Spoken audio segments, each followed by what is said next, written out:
Hey, welcome back to the show. Today we're dialing Trivium's awesome tone from the Crusade using the Marshall DSL20H, so stick around.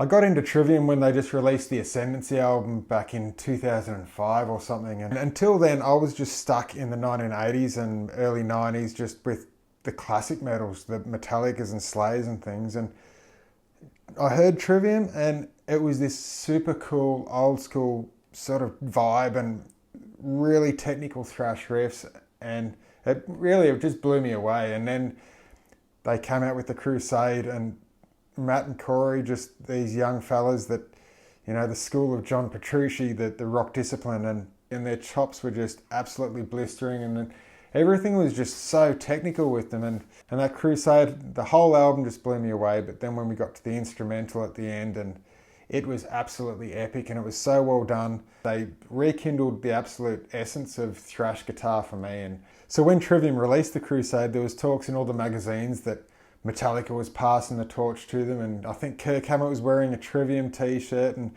there's whole heaps of press about them, and so there should have been. They're absolutely brilliant players, and around this time I used to buy pretty much every issue of every guitar magazine because that's the only way I got all my content. But in Guitar One magazine, Matt and Corey were on the cover, and then I read the article, and there was a few things that really sort of grinded me, and I was thinking that's not fair. And they pretty much just said it's the best Metallica album that they never wrote. And that was the vibe through the whole article about the Crusade. Sure, there were some likenesses to Metallica in the album, but I think they had their own voice. It was unique enough to be different, and Matt and Corey I thought they killed it.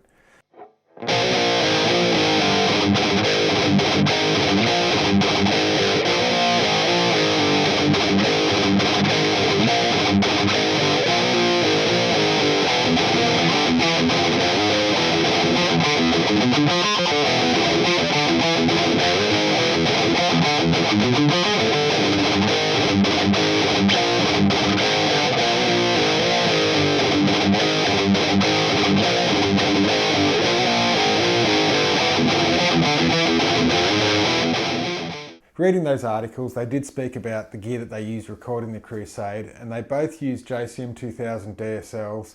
Corey had a Zakk Wylde overdrive in the front, as well as a Boss NS2, and Matt had an ISP decimator, as well as a Maxon OD808. And that was all that they spoke about recording it.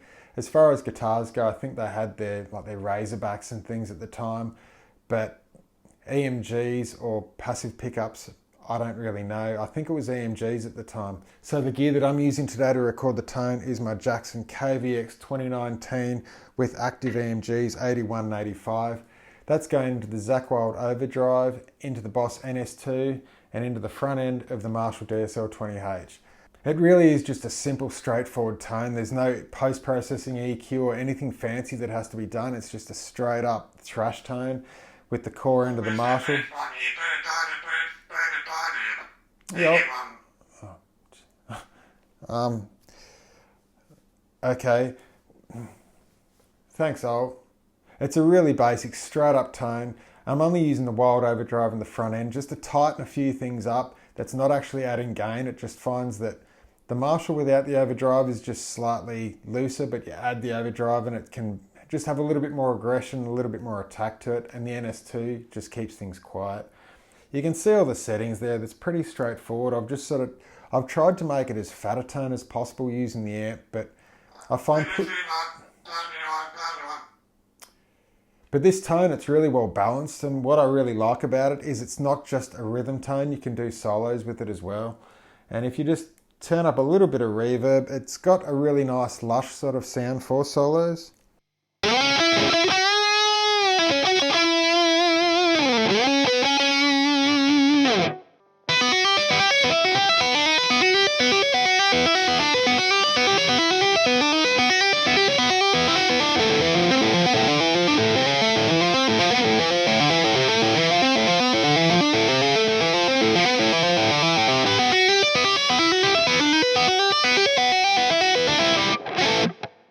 such an epic sounding sort of tapping riff in that song. It's just so technical, it's so hard to play. Like, I've really had to step up this week to try and just get my right hand and everything up.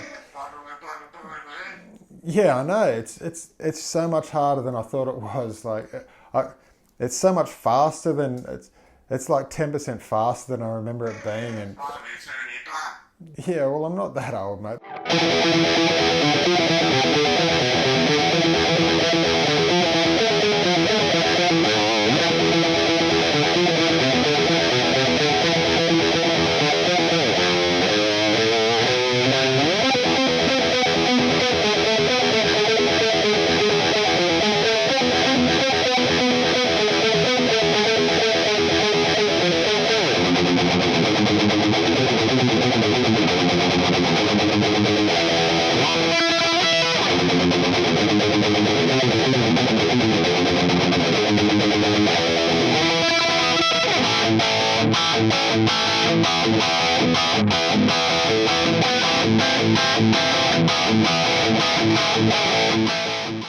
It's part of why I just love these guys. It's so technical and clean, but it's really melodic and really great music at the same time. But this album, I thought it had...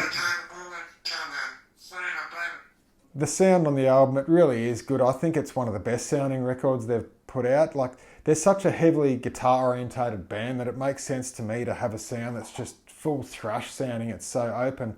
Whereas I know Matt uses the 5150 these days and maybe the 6505 here and there. But to me, those tones don't sound as aggressive on the later Trivium albums. Hey, stop it.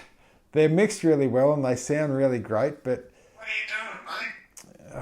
they're such guitar-rich, sort of heavy players that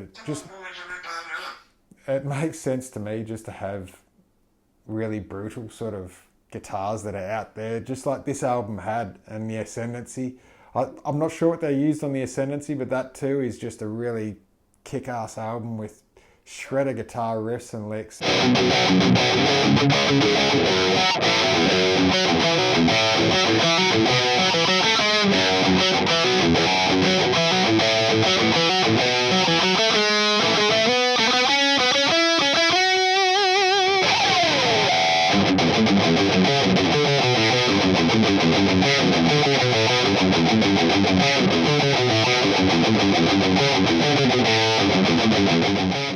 Look, my hat's off to him. Matt and Corey are just both talented, really good musicians. I really love the way that Matt has his own YouTube channel, and he's such a humble guy. Like, you can really relate to what he's talking about. And that's really shone through in all the interviews I've seen with him over the years. He's just straightforward, honest approach, and that's awesome.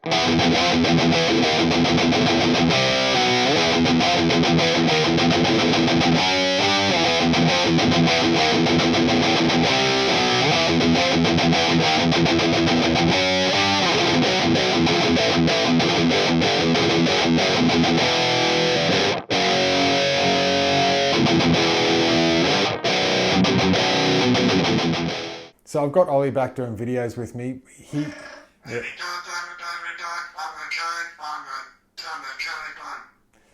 Yeah, he's just saying he had an argument with his lady friend who was a ringneck. Yeah, we had to get rid of her because she had a nasty, aggressive side to her, and she actually bit him on the leg the other day, and it really hurt him, and he wasn't standing or putting weight on it, and it upset me because I've had him a long time now. So anyway, she's off the scene, and Ollie wanted to come back and do a video with me, so that's all good. So anyway, I hope you enjoyed this one. Trivium kick ass, and I'll see you all next time. Bye.